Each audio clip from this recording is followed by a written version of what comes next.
കരിമ്പിന്റെ വീട് നമ്മള് വല്ലുള്ളി കല്ലടിക്കോട് വല്ലുള്ളിയില് അതല്ലേ കയ്യില് തേപ്പ് പോലെയാ അതല്ലേ അതേപോലെ സ്വന്തമായി ഉണ്ടാക്കാൻ അതെ അതെ അതെ അതെ അതെ അതെ അതെ ലാഭത്തിൽ വരാൻ തുടങ്ങിയിട്ട് അതെ അതെ ഓക്കെ. പിന്നെ ഒരു ദിവസം എത്ര ഉണ്ടാക്കും? ഒരു ദിവസം ഒരു 10-15 എണ്ണം ഉണ്ടാക്കും.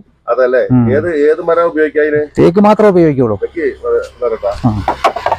തേക്ക് മാത്രമേ ഉപയോഗിക്കുള്ളൂ. അതല്ലേ അത് ഫുൾ കാതല്. അതല്ലേ ഈ വണ്ടിയിലാണ് എല്ലാ കടകൾക്കും സപ്ലൈ അല്ലേ? ആ മഞ്ഞ കുട്ടിയില് അവിടെയാണ് വീട്. അതെ അതെ ഓക്കെ. അപ്പൊ തേക്കിലാണ് ഇതൊക്കെ ഉണ്ടാക്കുന്നത്. അതല്ലേ ഇതിന്റെ ഇതിപ്പോ എങ്ങനെ പണ്ടത്തെ പോലെ നല്ല ചെലവുണ്ടോ? പണ്ടത്തെ മാതിരി ചെലവ് വളരെ കമ്മിയാണ്. പക്ഷെ എന്നാലും സാധനത്തിന് നല്ല വൃത്തിയുള്ള സാധനമായിരിക്കും. അപ്പൊ ഈ വണ്ടിക്കാർ ഇറക്കുന്നുണ്ട്, അത് അത്ര ക്ലാരിറ്റി പോരാ. അതുകൊണ്ട് ഇത് നമ്മൾ കൈക്ക് ഉണ്ടാക്കുന്നതാണ്, അവര് മെഷീനിൽ അടിച്ചുണ്ടാക്കുന്നതാണ്. ഒരു 10-15 തന്നെ സാധിക്കുള്ളൂ. സഹായിക്കാനൊന്നും ആരുമില്ല, സ്വന്തം. അതെ വീടിന്റെ ഓക്കെ. പിന്നെ ഇതിപ്പോ എന്ത് വിലകൾ വരുന്നുണ്ട്? ഇത് വന്നിട്ട് 12 മാത്രമാണ് കൊടുക്കുന്നത് അതോ? അല്ല, കടകൾക്ക് മാത്രമേ കൊടുക്കുള്ളൂ.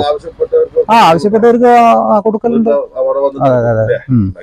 ഇതിപ്പോ എത്ര അളവ്? ഇത് 12-7 പറഞ്ഞ 12 ഇഞ്ച് നീളം, 7 ഇഞ്ച് വീതി. അതൊക്കെ ഏകദേശം എന്ത് വില വരുന്നുണ്ട്? ഇത് വന്നിട്ട് 400 രൂപ, 375 വില വരുള്ളൂ. അതേപോലെ ചെറുതിനോ? ചെറുത് കുറച്ചത് 6ക്ക് 12, ഇതിന് 300 രൂപ. അതല്ലേ ഇത് വന്നിട്ട് 5ക്ക് 12, ഇത് 200 രൂപ. അതല്ലേ അപ്പൊ ഒരു ദിവസം ഒരു 10 കടകള്. അതെ, സെയിൽസിനനുസരിച്ചിരിക്കും. അതല്ലേ ഓക്കെ.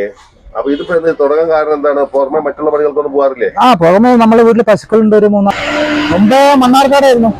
മണ്ണാർക്കാട് കോഴിക്കോടൊക്കെ ആയിരുന്നു. കോഴിക്കോട് എന്തായിരുന്നു? കോഴിക്കോട് ഒരു മലബാർ കൺസലേഷനിലായിരുന്നു.